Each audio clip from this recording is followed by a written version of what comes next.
নমস্কার বন্ধুরা, স্বাগত আমাদের চ্যানেলে। আজ আমরা নিয়ে এসেছি এমন একটি গল্প যেখানে আছে ভালোবাসা, ত্যাগ, সংগ্রাম আর নির্মম বাস্তবতা। একটি গরিব মেয়ের স্বপ্ন, একটি ধনী ছেলের ভালোবাসা আর সমাজের নিষ্ঠুর মুখ। শেষ পর্যন্ত কি হয়েছিল? ভালোবাসা জিতেছিল না হেরে গিয়েছিল? চলুন শুরু করা যাক আজকের গল্প, অসহায় ভালোবাসা। সবুজে ঘেরা একটি ছোট্ট গ্রাম, নাম তার সবুজপল্লী। এই গ্রামের এক কোণে একটি ভাঙা কুড়ে ঘরে থাকত সাথী নামে একটি মেয়ে। খুব ছোটবেলায় সে হারিয়েছিল তার বাবা মাকে। তার দুনিয়া বলতে ছিল শুধু তার একমাত্র দাদা রঘু। রঘু ছিল দিনমজুর। সারাদিন মাঠে কাজ করে যা রোজগার করত তা দিয়ে কোনো রকমে দুমুঠো খাবার জুটত। অনেক সময় নিজে না খেয়ে বোনের মুখে তুলে দিত খাবার। একদিন রাতে সাথী বলল, দাদা, তুমি না খেলে আমি খাবো না। রঘু হাসল, তুই পড়াশুনো করে বড় মানুষ হবি, সেটাই আমার খাওয়া। সেই দিন থেকেই সাথীর মনে একটাই স্বপ্ন, দাদার কষ্ট দূর করবে। সাথী পড়াশোনায় ছিল ভীষণ ভালো। গ্রামের স্কুলে সে সব সময় প্রথম হতো। শিক্ষকেরাও তাকে খুব ভালোবাসতেন। একদিন স্কুলের প্রধান শিক্ষক রঘুকে বললেন, আপনার বোন খুব মেধাবী, ওকে পড়াশোনা চালিয়ে যেতে দিন। কিন্তু রঘুর চোখে জল। স্যার, আমি গরিব মানুষ, কিভাবে পড়াবো?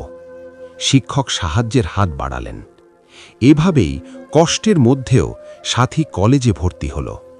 কলেজে গিয়ে সাথীর সঙ্গে পরিচয় হয় শুভমের। শুভম ছিল শহরের ধনী ব্যবসায়ীর ছেলে।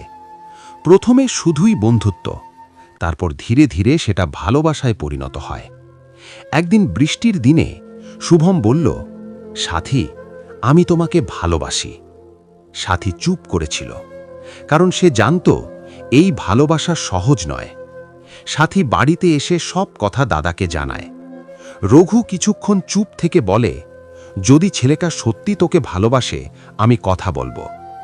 পরের দিন রঘু যায় শুভমের বাড়ি, কিন্তু শুভমের বাবা রঘুকে অপমান করে বলেন, তোর মতো গরিবের মেয়ে আমাদের বাড়ির বউ হবে? রঘু মাথা নিচু করে ফিরে আসে। সাথী সব শুনে ভেঙে পড়ে। শুভম বাবার বিরুদ্ধে গিয়ে সাথীকে বিয়ে করে। প্রথমে বাড়িতে তুমুল ঝামেলা হলেও শেষে বাধ্য হয়ে শুভমের বাবা মেনে নেয়। কিন্তু মেনে নেওয়ার মানে ভালোবাসা নয়।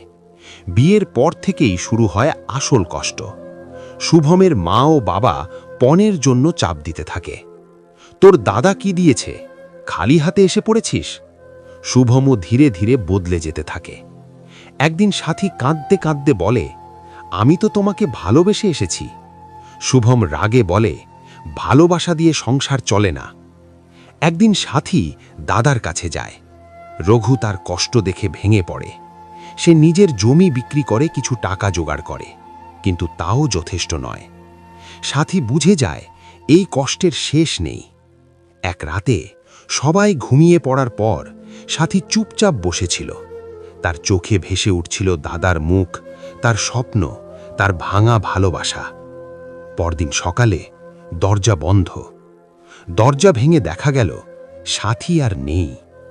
বন্ধুরা, এই গল্প শুধু একটি মেয়ের নয়, এটি সমাজের এক কঠিন সত্য, যেখানে ভালোবাসা হারিয়ে যায় অহংকার আর লোভের কাছে।